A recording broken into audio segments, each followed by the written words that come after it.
Where are we? The subject tonight is the subject of priests and preachers entering Islam. And often people ask me, we heard about you used to be a priest or something and you came into Islam, so, tell us about it. We want to know, how does that happen? And it's not just Muslims who want to know. Non-Muslims would like to know the story too, because they feel like, you mean you didn't understand? I mean, you were a priest, you didn't understand about Jesus? Come on, man!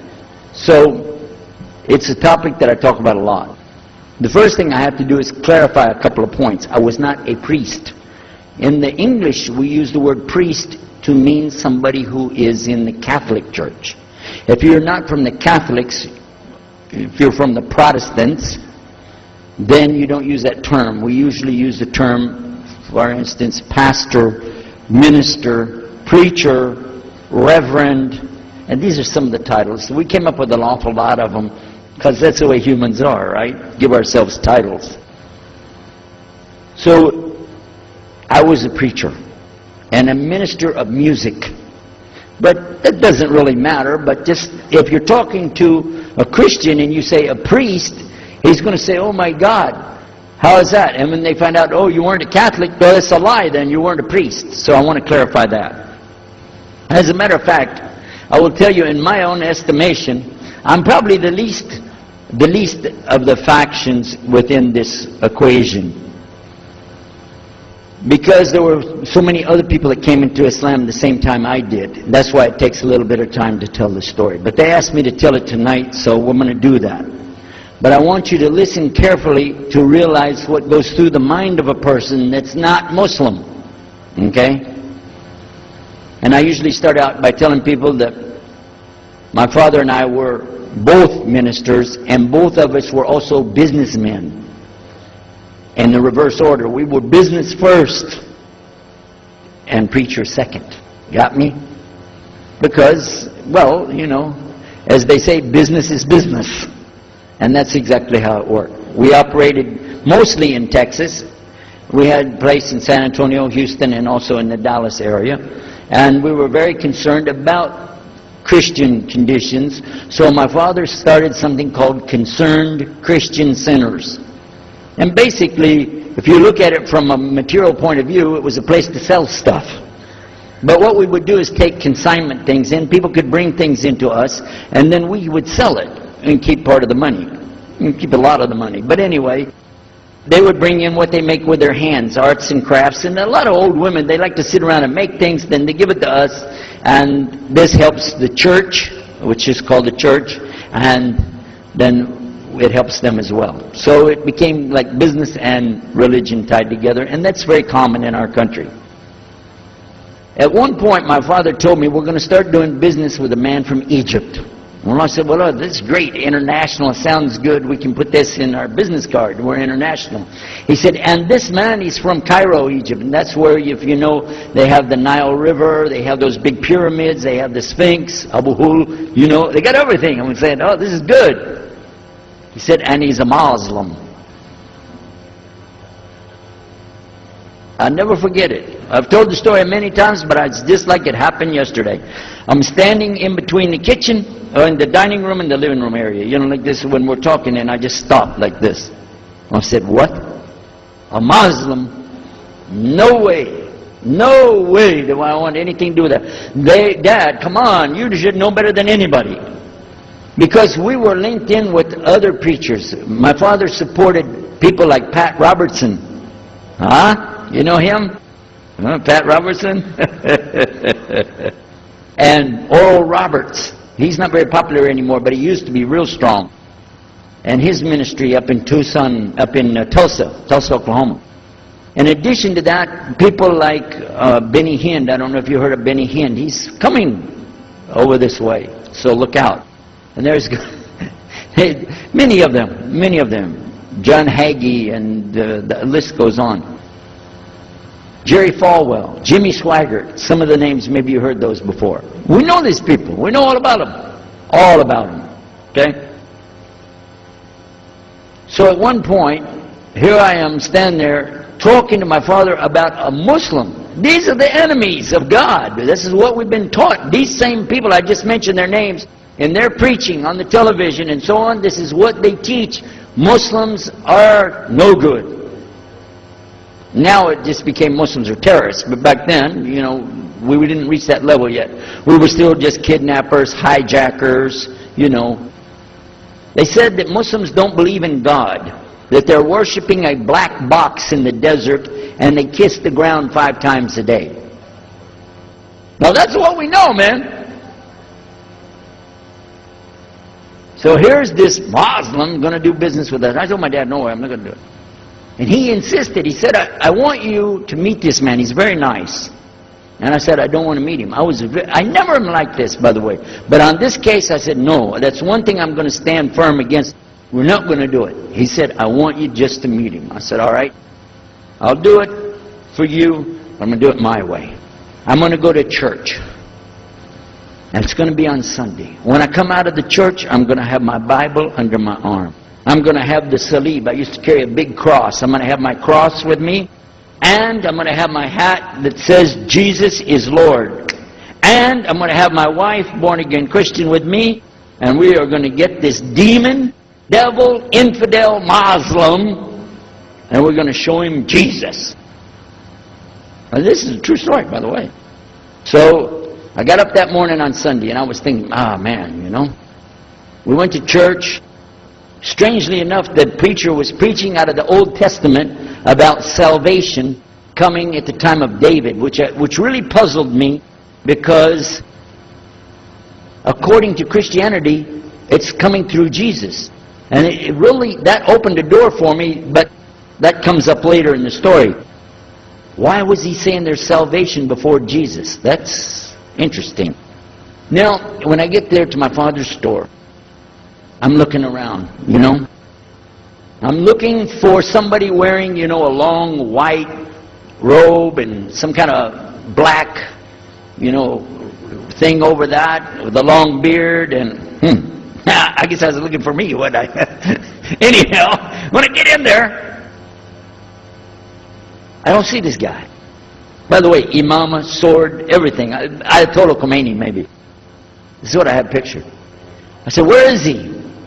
I'm ready. My father said, he's over here. I said, where? He said, here. I was a normal guy. He was normal. He didn't have a beard. He didn't have any hair at all. How do you do? I told him my name. He introduced himself. His name is Muhammad. I said, how do you do? After the niceties of hello, how are you, how's everything, I said, do you believe in God? He said, yes. Oh, yeah? Sure. He said, yeah. Abraham? Yeah. What about David and Suleiman? He said, yeah. So when I meet this man, I'm impressed that he's believing these things, but I thought maybe he's just saying it. So I even asked him, what about Jesus? Because I thought maybe they're kind of... First I thought Muslims were like Hindus. That was first.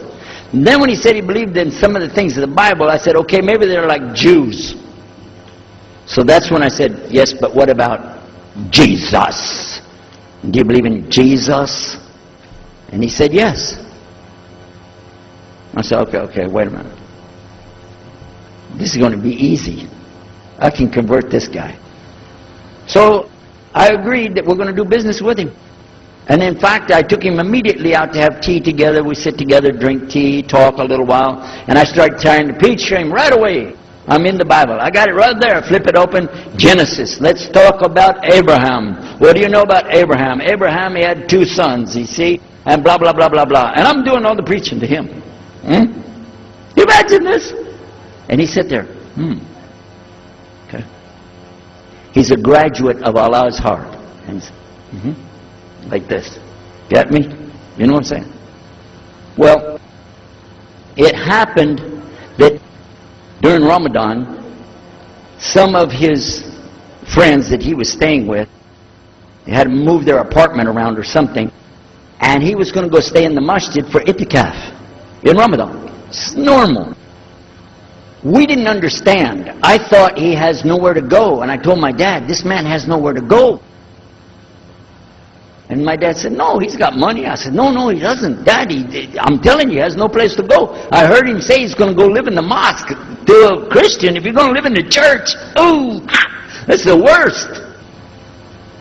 So I said, let me offer that he can stay at our place. And my dad said, no, you don't do that. That's not right. I said, no, I'm going to offer it to him. I went to him and I said, how would you like to come stay at our place? He said, no, I want to go and stay there. I want to stay in the mosque, and it's something good. I said, oh, man, look at this poor man. Oh, my God. He doesn't know, you know. He just, oh, poor soul. Please come and stay in our house. And he said, no, I can't. I need to go stay with her. I said, look, I'm scratching his dignity. So I told him, listen, no. I want you to come and you can pay. You can pay money and stay with us. He said, how much? I said, $15 a week, which in America is like nothing. $15 is nothing. I said, and then he kind of hesitated. I said, and we'll pay for all the food. Well, you eat $15 worth of food in one day in America. He said, okay, all right. And I told my dad later, I said, see how I did that? Because now he'll stay with us. He knows he's getting a good deal on the food, and I was making it all about money. Well, I didn't know he wanted to come and stay with us. He wanted to learn about how we're Americans and how is the dawah going to be. What do we believe? Especially people who are preaching. So he came and stayed in our house. And I said, well, now that's good. I'll travel with him and go with him in places, and he'll see and he'll learn about Christianity. As we were traveling and working together, we put up tables just like this and booths and things and set things out for people to come and look at them and sell things. And I caught him one time. When somebody wanted to take something from the front, he took it from the back and gave it to him. And I looked at him. And the next time somebody started to take something, he took from the back and gave it to him.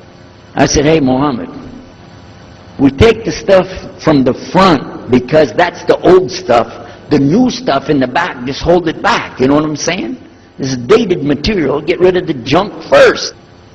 He said, no, I can't. In my religion, we can't sell something unless we give the people the best. I said, got me on that one.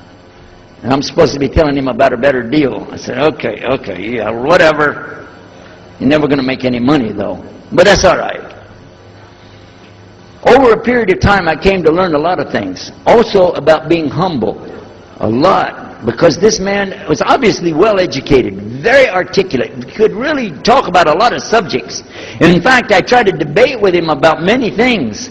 But he was so wise and well-educated that he could see what I was doing, and he would take it easy and let me win every debate. I could win any debate with him if he wanted me to. But if he wanted me to lose, I was going to lose. This was how well he could handle it. Now what happened, one of the preachers that I knew, another preacher, who used to carry a big cross and walk down the street so people would stop and talk to him about religion, he had a heart attack and he went to the hospital. So I went to the hospital to visit him, and while I was visiting him, I met another man in the hospital who was in a wheelchair. This gentleman had a problem. He didn't want to talk to anybody. And I told him, let me witness to you. Let me share the message of Jesus with you. So I took out my Bible, and again, I started telling him about a prophet, Prophet Yunus, alayhi salam. And I'm telling them, look at Jonah. He's in the belly of the whale. He's in the sea. He's down there like this, and who knows how long. And suffering like this, you don't have as big a problem as that. And God saved him, so he could save you too. He said, didn't want to talk to me. I asked him, what's your name? He didn't want to tell me. Where are you from? He said, I'm from Venus. I said, what's that? Well, we do have, there is a Venus, Texas, by the way. But he said, you know, he's from another planet. So I kept, each time I would go, I would talk to him, witness to him. Finally, one day, he started crying. I was pushing his wheelchair around. I took him down, I rolled him around different places. He started crying one day. He said, I'm going to confess something to you. I need to confess something to you. Now, to a Catholic, confession means you're going to tell the priest all your sins. And then he's going to forgive you. Well, I wasn't Catholic. And I told him, listen, I'm not Catholic and I'm not a priest. I'm a preacher. He said, I know. Better than you do. I am a priest. I said, oh my God. This man is a priest? And he knows the Bible better than I do. He said, I just have had a hard time. I've been here and having heart attacks, and I've been having problems and everything, and trying to figure out a lot of things. He said, I'm sorry I took it out on you. I really am. I apologize. And he started crying. And when he started crying, I felt sorry, you know. I hugged him. I said, it's okay. One day I went to the hospital, and my friend was gone. So I started visiting with the priest. And that happened one time. I went to visit him at the hospital, and he was gone. And I asked him, where did he go? They said he went home. I said, home? He's a missionary priest from South America. How did he go home? She said, I don't know, he's not here. I'm sure his family. I said, he has no family. I know him personally. He has no family. Where did he go? She said, I don't know. We're not responsible for them. I said, well, let me see where he went. You got it in your file? She said, I can't do that. Those are locked up. Nobody can look in the file. And I got in the lady's face and I said, listen to me. This man could die in the street right now, and it's going to be your fault. And you're going to get sued because I'm going to sue you for him. She said, okay, his folder's over there, but I'm not going to watch. I went over and I looked for it, got the address where he went. Sure enough, he was in a place where they put people that have no place to go, a shelter. So I went to the shelter and I found him. He was still on crutches. He saw me, he started crying again. He said, please get me out of here, get me out of here. I said, okay, come live at my house. Now, I told you the story so you can see something. Now look, I have 2 visitors in my house. One is a Catholic priest. The other is a Muslim.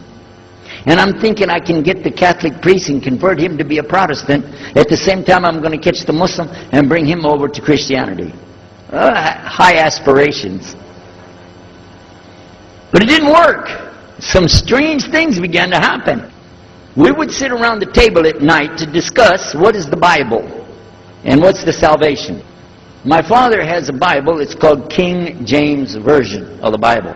Most of you probably heard about it, especially any students of Ahmadiyya or Zakir Naik. You've heard about King James Version of the Bible. But I work out of a different one that I've had since 1953. It's called the Revised Standard Version. And it says in it, King James Version has grave mistakes, grave errors, defects in it. It's what it says. So I began to preach out of mine, which doesn't match. And my father said, no, it's this way. I said, no, it's this way. Now my wife comes up with her Bible from Jimmy Swaggart. It's called The Good News for Modern Man. Okay? Totally different. It's written in modern vernacular. You can just, say anything you want to with it. You don't even recognize the Bible anymore. The Catholic priest, he's got another Bible. An older Bible with 73 books. We're working out of 66 books. And his is not even the same in the verses. It doesn't match up at all. And I never even knew about this subject until then. And he's saying this, and I'm saying that. My father's saying something else. My wife's saying something else. And all the time, Muhammad the Muslim is sitting over there like this. So we asked him. I guess it was me asking him. I said, well, how many versions of your book, your Quran, do you have? He said, the Quran has no versions. There's only one. It's original. It's in the Arabic language. ذَلِكَ الْكِتَابُ لَا رَيْبَ فِيهِ. This is the book that has no doubt. هُدًى لِلْمُتَّقِينَ. It's guidance for those who have taqwa for Allah. This shield or taqwa that you have to have between you and Allah subhanahu wa ta'ala. And only certain people are going to get the huda, hidayah, dina, from this Quran. These people that have the taqwa. So when he's telling us that the Quran is one, I'm going, huh? And it's in the original language, we still have it. You know what I was thinking? He's lying.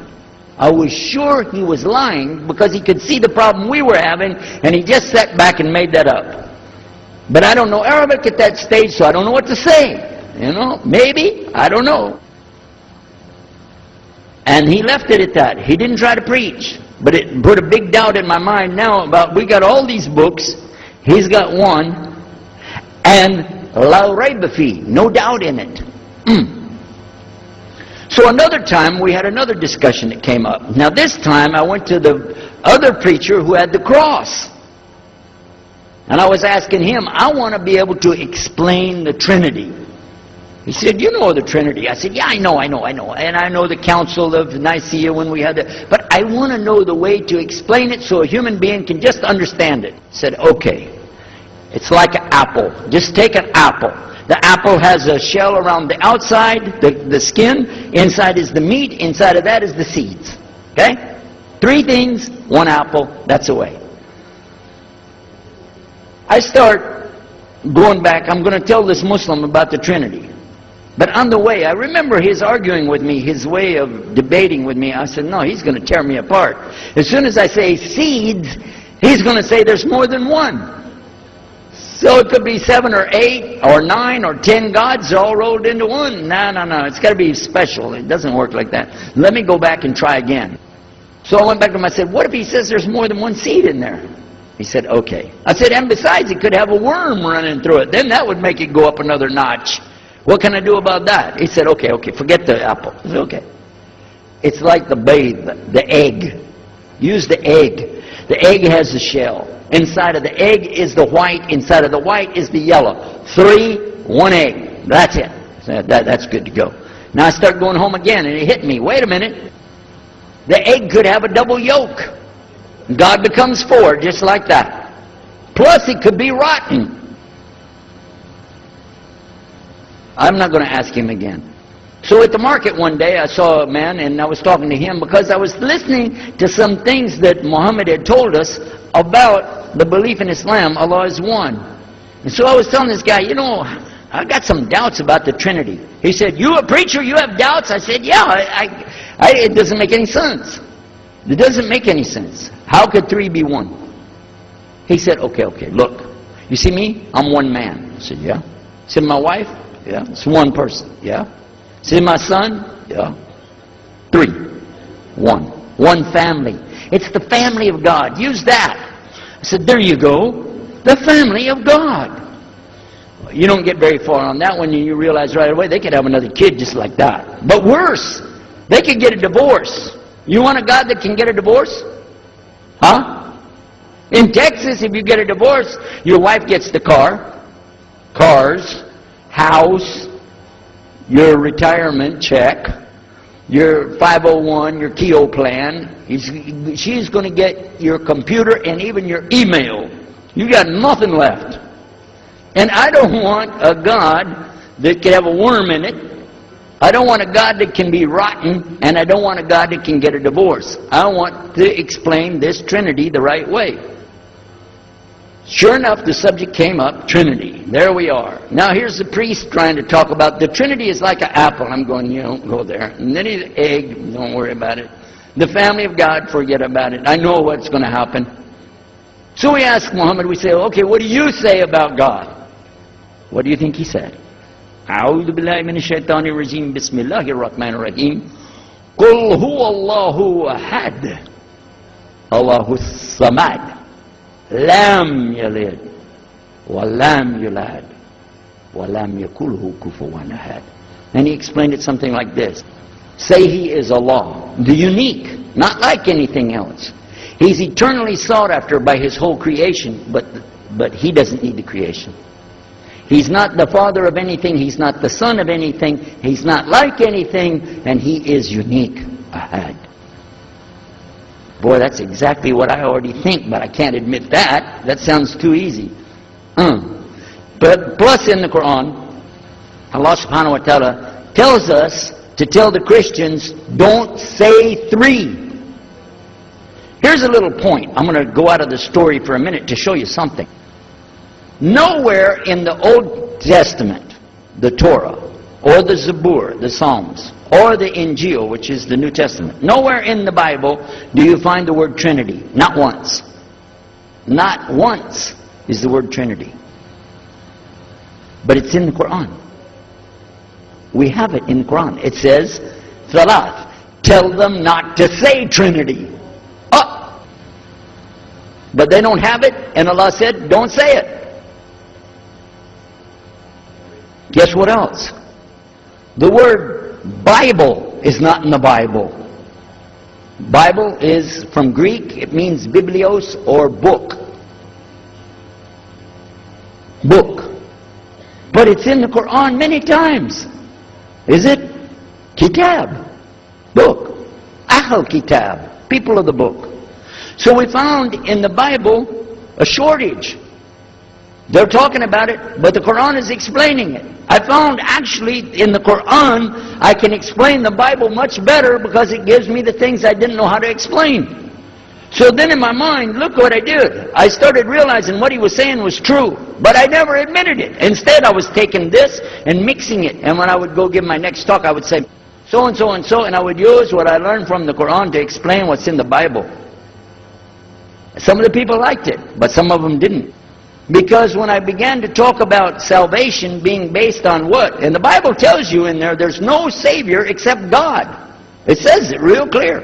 Jesus is not your Savior, God is. When I found that, I said, okay, let me try another way to explain that. Each thing as I would learn it, I'm trying to change how I'm presenting the thing. It still doesn't dawn on me, I need to do something. But I could see for sure God is only one, and that, so I totally forget the Trinity thing. My dad never did believe it anyway, so he had no problem with it. Now we come to some new thing. The priest asks the Muslim, can I go to your church with you? The mosque. He said, sure, come on. Well, he went, and they came back. So he took the priest aside and said, come here, come here. What do they do? What do they do in there? Tell us, what did he do? Do they like kill some animals, or what do they do in there? He said, no, they just stand there like this, and they pray, and they leave. I said, what? They pray and leave? I said, yeah. Okay, what kind of music do they have? He said they didn't have any music. No music? How in the world are you going to worship God without music, man? So I asked him, Muhammad, you guys don't have any music? He said, no.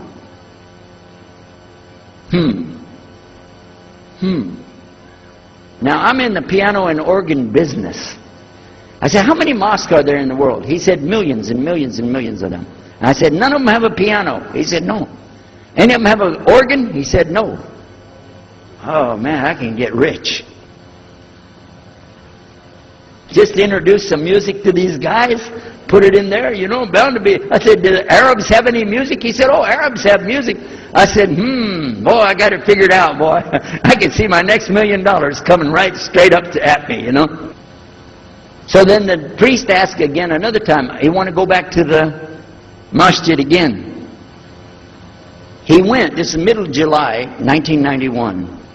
He went to the masjid with him again. And by the way, this masjid, Sheikh Mohammed Jabali knows it very well, is on Medina Drive in Arlington, Texas. And that's where they were going to, because we were living in Midlothian, just south of Oak Cliff and south of Dallas. So they didn't come back. All night we're waiting. What happened? Very late they came back. And when he came in, I looked. There's Muhammad. I recognized him. Who's the guy with him, though? He's wearing a white jalabiyah, white dress like this. Has a white pillbox cap on his head. And I looked at him and I said, Pete. His name was Father Peter Jacobs, but we're not, you know, Catholic, so I don't have to call him Father. I said, Pete, did you become a Muslim? He said, Ashhadu an la ilaha illallah, Ashhadu Muhammad Rasulullah. I said, oh my God. Now I used to have cameras like these cameras right here, because we had a television show called Estes Music Jamboree. So I got one of our cameras out, opened it up, set it all up on the tripod, and I was going to interview him and ask him, well, you know, well, you went to Islam, what happened? While I was talking to him, though, he fell asleep. So it was still in my mind, and I was thinking, what am I going to do? This is too amazing. Now here I'm preaching to the people, and I'm trying to change what I'm saying, and here's a priest, just became a Muslim. My father's saying it's a good deal, it sounds all right to him. I don't know what to do. So I decided, I'll talk, make mashura. I talked to my wife. We have an apartment upstairs. We were in our apartment up there, and I'm telling her, oh, you know, a priest became a Muslim today. What is that? And can you imagine what they were saying about the Quran and saying about this and so and so? All of a sudden she said, I want to get a divorce.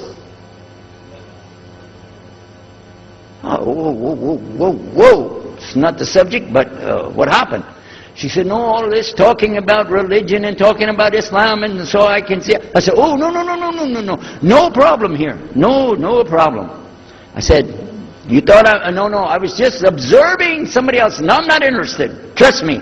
I don't want to be with those Muslims. Last thing I want to do is be with a Muslim. No way. Just put your mind at ease. She said, I need a divorce. I said, where are we going with this again? What's the problem with that? What happened? She said, a Muslim can't be married to a Christian. I said, what? No, wait a minute, hold on. I don't, look at me. I'm telling you, I swear, I don't want to be a Muslim. Okay? Okay? And even if I did, don't you remember what he said? A Muslim man could be married to a Christian woman, it's not a problem. But I'm not saying I won't do, I'm just saying it's not a problem. She said, that is the problem. A Muslim woman can't be married to a Christian man. I want to be a Muslim, so I need a divorce. I'll never forget, I was sitting right on the edge of the bed, just sitting there, and I almost fell over. I said, at last, I can tell the truth. I can say it. I didn't realize that she liked the idea. I was afraid. I said, okay, the good news is, I too want to be a Muslim. You know what she said? I don't believe you. I said, no, really. I was just saying that because, but for sure, just so you know, I want to be a Muslim. I've been thinking about it. I want to be a Muslim. We're both going to be Muslim. Alhamdulillah, it's going to be great. Right? You know what she said? I don't believe you because you're either lying right now or you were lying 5 minutes ago when you said you didn't want to be a Muslim. And either way, I don't want to be married to a liar. So get out. So I started leaving. I'm walking down the stairs of the apartment. I'm down to my father's part. I said, wait a minute. Where am I going to go? This is my father's house. I just got thrown off of my own property. What happened here? So I went to get to Muhammad and I woke him up. I said, come, you and me, we got to talk. Come with me. And we went outside the house and we walked those country roads in Midlothian, Texas until the time for the dawn, the sun to come up at dawn.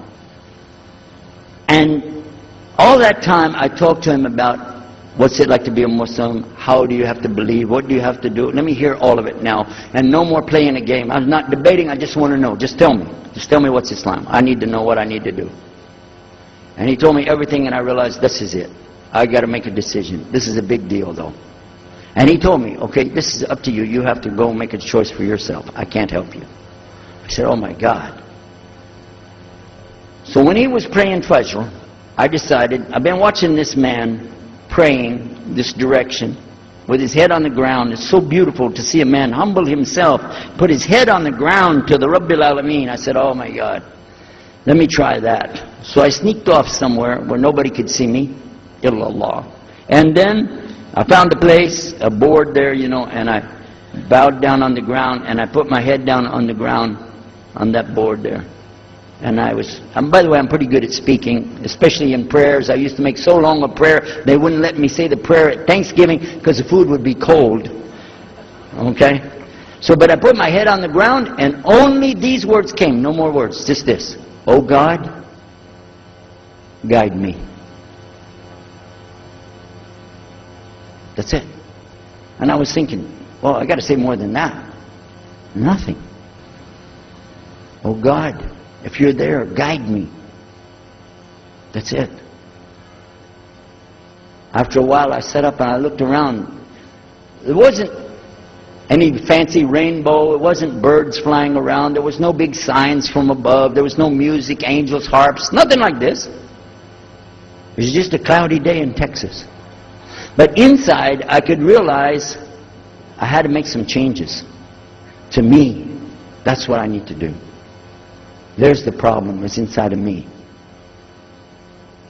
Within a few minutes, it became clear what I needed to do, and I had to develop an idea of how to pull this off. I talked to my wife, I talked to my father, I made a bath, and at 10 o'clock that morning, in Midlothian, Texas, I went in front of this man named Muhammad, and this new man named Yahya, who used to be the priest, and I said, Ashhadu an la ilaha illallah wa ashhadu anna Muhammad Rasulullah.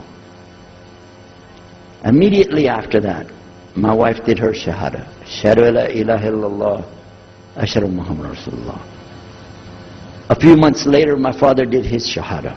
Ashhadu la ilaha illallah, ashhadu Muhammad Rasulullah. Step by step by step, we saw so many people enter into Islam. We wanted to tell the whole world what is Islam. We wanted everybody to know the real Islam. I said, how could this escape our knowledge? How could we not know about this great and wonderful thing called Islam? And it looks like all we got to do is just tell the people. I went to the Imam of the masjid there and I told him, let's tell the people. Then I found out something else about us as Muslims. And that's why we've got this convention here right now. This is why we have the exhibition. So you're going to use this week to learn how you can become, inshallah, the best Muslim you can be, and how you can show the real Islam to the people that are not Muslim. This is your duty. This is your duty. This is your language. This is your people. Just as it's my duty to give the message to my people and my language. And so the same way, it's your duty to give the message to your people. Allah will not ask you if they made shahada, but He will ask you if you delivered the message. Alhamdulillah, today, I can tell you with no doubt in my mind, we have seen thousands of people give shahada. Several hundred at a time. And I don't do it through debates. But I don't need to debate any Christian. I was a Christian. I am a Muslim. If you want, I can give you both sides. Easy. Okay? I'll play both parts. I'll be the Christian and tell you this, and then I'll be the Muslim and give the answer. And there won't be any argument. And I've done that so many times. And let me share one story with you before I end. I'm going to leave now. Inshallah. I was telling the brothers today that I was asked to give a talk in a church in Hagerstown, Maryland, just outside of Virginia. This was in 1999. And I went there and I gave a talk in the church on Sunday. Because I know how to address the people. How many years was I a Christian? 50 years? I know what they want to hear. Get them ready, and they said, oh, wow, this is normal preaching. But then when I came to the part, La ilaha illallah, I stayed on La ilaha illallah until they said, yes, that makes sense, it makes sense. There was one old lady that she was saying yes. Afterwards she said, yes, but I just don't want to do it the way you're telling me. Okay? But guess what else happened? 2 people did shahada right there. Hello? In the church. In front of their preacher. They said, yes, we agree, we like this, we want to know more, and we say there's only one God to worship. Shahadu la ilaha illallah.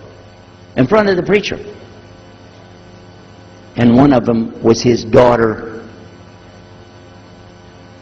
I took them to the masjid and they did shahada in the masjid that afternoon, a Sunday afternoon. And later the boy, he married the girl. They're Muslims living there now. Now, may I ask you a question? If I would debate and argue with this preacher and made him look stupid, would he ever bring me back again? No. I'm going to ask you a question. If you were at a place and you saw somebody change their religion to another religion in the temple of that religion, and the father was the priest there, what would you think? Is that man ever going to call me again? Do you think he'd call me again? 3 months later, he called me again. Come back again. We really enjoyed it so much. I said, how's your daughter doing? I want to remind him, see what he's going to say. He said, well, she's doing fine. She likes Islam. It's very nice, lovely. She treats us so good. You know, we're amazed at her personality. We love you guys. Could you please come back again? And I did, alhamdulillah. So I'm just showing you that it's not guidance from me, not guidance from you. It's guidance from Allah. Allah guides whom He wills. Whom He wills. So we ask Allah to guide me, all of us, and all the people. And whoever He guides, they'll be fine. But whoever Allah doesn't guide, they got a problem. Serious problem.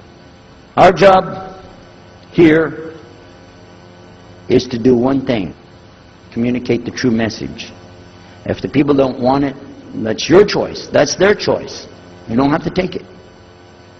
But it's our responsibility in putting this on, all the scholars that are here, it's their responsibility to tell us what's the truth in Islam, and let us see for ourselves. And that's what we're going to try to do through this week. So I need you guys to listen to me. You have to participate. Your side of it. Your side of it is to show up every day. And your side of it is to bring other people. Jazakumullah khair. Wassalamu alaikum wa rahmatullahi.